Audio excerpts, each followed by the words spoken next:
É muito cedo a gente afirmar que corre ou não corre isso de rebaixamento. E o Corinthians está eliminado, para mim, da Libertadores e da Copa do Brasil. Então vai cuidar só do brasileiro. Você conversa, vai chegar lá e vai ganhar do Argentina, vai tomar uma cacetada, entendeu? A chance de arrumar um empatezinho lá já é um milagre conseguir um empate contra o Argentino Júnior. Então eu acho que ele está eliminado dessas duas competições e não reverte contra o Atlético Mineiro de jeito nenhum. Então, é brigar para ficar numa posição intermediária de Campeonato Brasileiro. O Campeonato Brasileiro tem muita oscilação, tem as curvas, né? Os treinadores fazem as curvas de Campeonato Brasileiro. A curva do Corinthians tá assim, ó. O Corinthians não oscila, ele perde sempre. A curva tá assim, ó, tá numa descida danada, né? Agora precisa rezar para dar uma estabilizada na curva e a curva crescer, para ficar no meio de tabela. No meio de tabela do Campeonato Brasileiro. É essa a matemática que o Corinthians... Se ele ganhar 2 jogos, ele já fica no bolo lá. Então, mas o Corinthians está pagando sucessivos erros. Muitos erros. Desde a efetivação do Fernando Lázaro, coitado, que ele não tem culpa nenhuma. A culpa da direção que efetivou o cara. Desde essa efetivação até contratações errôneas que fez o Corinthians aí, né? E um elenco desgastado, um elenco envelhecido, tem uma série de coisas que precisam ser mudadas para o Corinthians para o ano que vem. Então o Corinthians é isso. O Corinthians foi uma bagunça total que aconteceu no Corinthians, que vem acontecendo no Corinthians, um clube que deve muito dinheiro, precisa botar a casa financeiramente em ordem, precisa muita coisa a fazer. Então, se chegar no meio de tabela do Campeonato Brasileiro, tá no lucro. Tá no lucro, a verdade é essa. O meio de tabela de Campeonato Brasileiro tá no lucro pro Corinthians. Eu não acho que a partida de ontem seja parâmetro, como não foi pro Flamengo aquele jogo de intensidade total contra o Fluminense, também acho que não é parâmetro. A sorte do Corinthians é que ele só tá na curva de declínio. Vamos ver se chega uma curva de estabilidade e cresce um pouquinho. Mas cair não cai, não. Bom, o Vanderlei Luxemburgo, após o jogo, admitiu que foi ontem a melhor partida dele frente ao Corinthians. Vamos dar uma olhada, porque no final ele termina uma frase de efeito. Se nós fizermos desta forma, eu vejo o Corinthians num crescente. Eu fico feliz com isso aí, né? De ver jogadores começando a reagir, começando a discutir comigo as situações, né, que estão acontecendo. Eu acho que está tudo dentro de uma coisa de futebol. Agora, as partes externas, né, as porradas que a gente toma, as coisas que as pessoas analisam, a gente respeita. Mas não somos obrigados a fazer aquilo que as pessoas querem que a gente faça. A gente tem que fazer aquilo que tem que ser feito e ponto, cara. Enfim, eu acho que a entrevista só reforça aquilo que eu estava falando há pouco. Eu acho que criou uma expectativa, não sei se é exagerado o tempo que vai dizer, mas mostra que a referência era tão baixa que uma atuação ontem aceitável, minimamente aceitável. Melhorou, né? Melhorou. Sim, porque era tão ruim que assim, qualquer coisa que faça já parece muito bom. Eu acho que ontem foi uma partida aceitável. E detalhe, o Corinthians perdeu o jogo. Perdeu o jogo para o Flamengo, que jogou mal, com um gol de um jogador machucado no último lance. Essa é a realidade dos fatos, assim, inquestionável. Friamente é isso. Friamente é isso. Agora, é tão ruim o que vinha, foi tão ruim que a gente viu antes, que parece que foi bom. Eu achei que foi aceitável. Jogou, competiu minimamente, né? Não foi como no nível do jogo do Atlético Mineiro, por exemplo, o segundo tempo contra o São Paulo, que eu achei bem constrangedor. Mas para ficar bom mesmo, para competir, para ganhar pontos, para ganhar jogos. E outra coisa, não é todo jogo que o Corinthians vai poder jogar dessa maneira, esperando o adversário. Contra o Argentino Júnior provavelmente será assim. Em outras partidas, o Fluminense vai ter. Contra o Fluminense, talvez, acho que possa ser também parecido mesmo em casa. Será que ele vai atacar os times? Ele, em algum momento ele vai ter que mudar a postura. Contra o Atlético, ele está perdendo por 2-0. Por exemplo. Contra o Argentino, pode chegar um momento do jogo que o time argentino falha. Tá bom, tá 0-0, digamos, né? Tá bom para mim. Eu vou para. Você tá com 7, né? 7, vai pra eu vou para 8. E deixa o Corinthians com 4. Vocês estão indo para 4, não tem problema nenhum. Pode acontecer também, né? E o mesmo pode ocorrer contra o Del Valle, que hoje é um jogo bem peculiar, porque tem altitude e tudo mais. Não vai dar para jogar sempre assim, esperando, saindo em velocidade, saindo com bola longa, como o time ontem fez, e foi até bem. Em relação ao anterior, foi bem. Eu acho que não foi uma partida horrorosa, foi uma partida ontem aceitável. Agora, a questão é que a referência são jogos muito ruins. Lembrando, 7 derrotas em 10 jogos. O time perdeu 7 jogos em 10. É algo inaceitável para o Corinthians. Não dá para achar que está tudo melhorando, porque ontem conseguiu fazer um jogo contra o Flamengo, que, repito, fez uma partida sofrível, muito ruim. O jogo do Flamengo foi péssimo. Em parte até pelo Corinthians, porque se defendeu bem, se organizou defensivamente ali, dificultou bastante. Mas acho que está muito distante de ser um time que possa fazer por onde para sair, por exemplo, do rebaixamento. Apesar de times como o Vasco ali, louco para entrar também no rebaixamento ali, né? O Vasco só joga uma competição e também tem 6 derrotas em 10 jogos. É um negócio assustador. Nós vamos para um break na rádio, seguimos aqui no YouTube. Então, break na Rádio Jovem Pan, a gente volta já. E aqui eu quero comentar com vocês sobre, o Mauro falou sobre campanha. O Corinthians, desde o estadual, 13 jogos, 3 vitórias, 2 empates e 8 derrotas. Marcou 12 gols, sofreu 19, tem 28% de aproveitamento. E o Luxemburgo, foram 6 jogos, nenhuma vitória, 2 empates, 4 derrotas, 3 gols marcados, 10 sofridos, 11% de aproveitamento. Mas fica a imagem, aí a gente está vendo esses números, fica a imagem do jogo de ontem. Mauro Betting, eu não ouvi isso de nenhum diretor do Corinthians, obviamente. Mas o que se comentava muito comentava-se, né, de um modo geral, que se o Mano Menezes tomasse uma pancada do Grêmio, ele tomou uma bela pancada, belíssimo, e fosse demitido, e também diziam que poderia sair de qualquer forma, até ganhando. Não me consta ele que colocou, e ele colocou já do outro jogo o cargo meio que à disposição. A tendência é que saia. O Corinthians tinha interesse nele recentemente, antes até de trazer o Luxemburgo. A vitória não, o resultado de ontem, a atuação do Corinthians. Atuação, mais do que resultado. Altera esse quadro de trazer o Mano Menezes desesperadamente, vai esperar, o que você pensa? Atenua, né? Assim, quer dizer, o que eu pensaria ser dirigente do Corinthians? Estaria evidentemente muito preocupado, seguiria preocupado e, como a gente gosta de falar aqui, né, monitorando a situação, né? E aquela coisa que o Vampeta também nisso sabe muito melhor do que a gente, vai que o Mano não permaneça no Internacional. O famoso emissário também é maravilhoso, né? Algum emissário alvinegro pode mandar um zap e falar, professor, como é que tá a situação e tal. Que já mandaram emissários do Internacional pro Rogério Ceni, né? Então, que até tem reza essa lenda aí. Sim, de familiar e tal. E a gente sabe como é que é isso, gente, não é só treinador de futebol, não é só no atleta, é na vida a gente mesmo, trabalhando nisso, cada um no seu trabalho e tal. Isso acontece, não é crime, você pode mandar emissários, pode mandar zap, oi sumido, hashtag, né? E aí, tudo bom, não sei o que lá, pô, lembra aqui...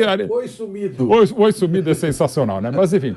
Saudades do que já viveu, né? O Corinthians viveu com o Mano muito bem de 2008 até ele ir para a seleção em 2010. O 14 não foi assim tão feliz, mas tem toda uma história, uma identificação, como o Mano também tem com o Internacional. E o Rogério Ceni, até de família, de moleque lá em Pato Branco, também tem o pai, era torcedor colorado, enfim.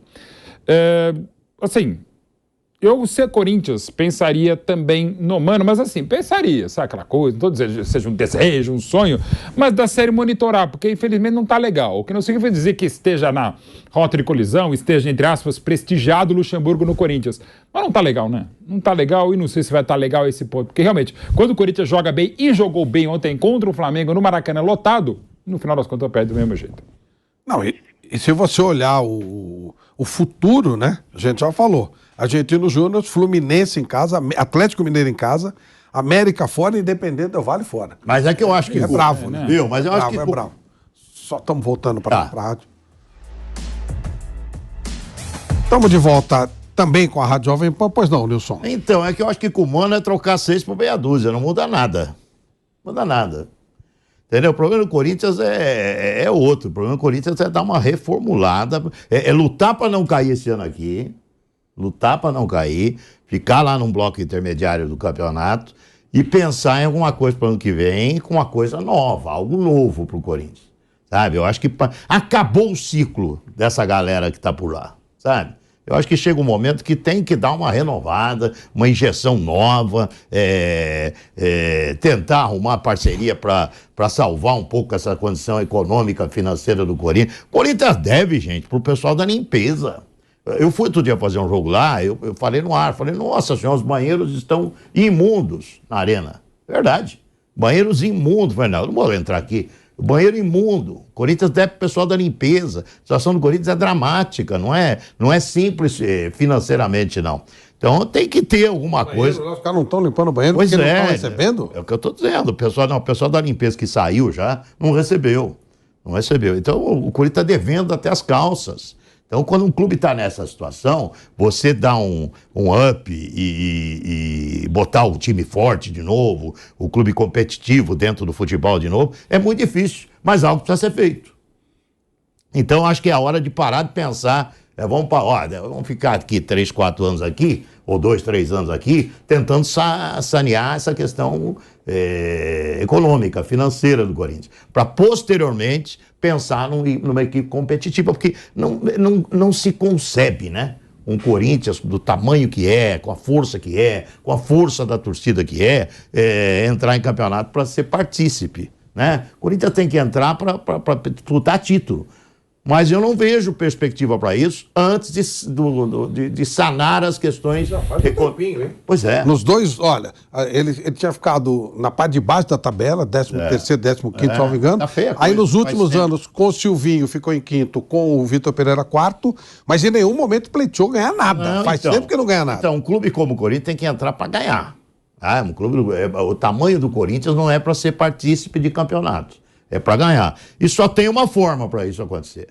Resolver. É o que fez o Flamengo. O Flamengo fez isso e o Flamengo então voltou a ganhar. Uai, não tem muita mágica que o Corinthians precisa fazer. É isso que precisa fazer. Há 10 anos, Flamengo e Palmeiras, aquela frase infeliz do pai falecido, do Marcelo Moreno, meu filho não vai jogar nesses times falidos. Pois é, ué. É absolutamente absurdo o que ele falou, mas naquele momento eram clubes, se não falidos, muito mal. Então. Muito mal gerenciados e tal. E exatamente no momento que começa a mudar, com a administração Bandeira de Melo, com a do Paulo Nobre no mesmo ano também chegando, e não é um processo normal, a gente sabe empresas. Os dois que estão por cima hoje Começaram a mudar há 10 anos e resolveram a estavam questão muito mal. econômica, financeira. E num ano... Se o Flamengo pode, se o Palmeiras pode, o Corinthians também Claro pode. que E outra pode, coisa, mas é isso que e eu até não entendo. interessante, o Corinthians tinha acabado de ganhar a Libertadores, aliás, acabado mais antes de ser bicampeão mundial, tinha contratado o Pato, uma contratação caríssima, acabou não rolando por uma série de coisas, mas depois na troca veio um dos melhores jogadores do Corinthians deste século, que foi o Jadson. Mas independente disso, é até interessante, o Corinthians viveu num momento tão bom que gastou 40 milhões de reais do Pato. Na época foi uma das contratações mais caras do futebol brasileiro. E, digamos, super compreensível pelo talento que era o Pato, para um time bicampeão do mundo e tal. E Palmeiras e Flamengo viveram momentos muito ruins mesmo, cada um ao seu modo, e de novo, gente, pode-se usar o exemplo do Flamengo, ou o modelo de gestão que foi usado no Flamengo, pode-se usar do Palmeiras, e não tem o certo e errado. Tem um que deu mais certo, aliás, os dois deram muito certo, né? E estão dando as contas do Flamengo sólidas, as do Palmeiras sólidas, e cada um com gestão. Modelo próprio também, né? Bem, como o Corinthians teve, em 97 teve o Banco Excel, em 99 teve a Rix Mills, Dayton First, em 2005 teve a 65, os problemas que deixaram. O Palmeiras também teve a melhor cogestão da história do futebol sul-americano, que foi a cogestão técnica e administrativa com a Parmalat, de 92 a 2000. Deu muitos títulos a um clube que havia 16 anos não vencia nada e agora vão completar 30 anos dos 4-0 sobre o Corinthians em 93. Então, assim, tem modelos, não precisa dizer. Pode ser, digamos, como os 4 R's do Atlético, embora as contas ainda não sejam pagas, estejam longe de serem pagas, mas olha o que o Atlético já conquistou em dinheiro, mas em outros títulos também, em outros cartórios, digamos assim. Então, há vários modelos. Precisa ter o mínimo de responsabilidade e acerto, e, de novo, pode ser via SAF, pode vir a ser mecenato, ou mecenas, ou torcedores, ou patrocinadores, investidores, como foi Tem que dar um o jeito. Fluminense da Unimed com o Celso Barros. Tem vários jeitos. Tem que dar um vários jeitos, né? Desde que, evidentemente, você não comprometa e não conspure, muitas vezes a história, como algumas vezes acontece também. Ô Vamp, você é super bem informado com relação ao Corinthians, com relação a tudo, mas Corinthians, você, como você fala, você mora lá no Tatuapé e tal, há quem diga que o Andrés pode voltar ao clube e com ele poderia voltar o Kia, que é uma bala considerável em termos de dinheiro, a gente lembra disso. Você acredita nisso?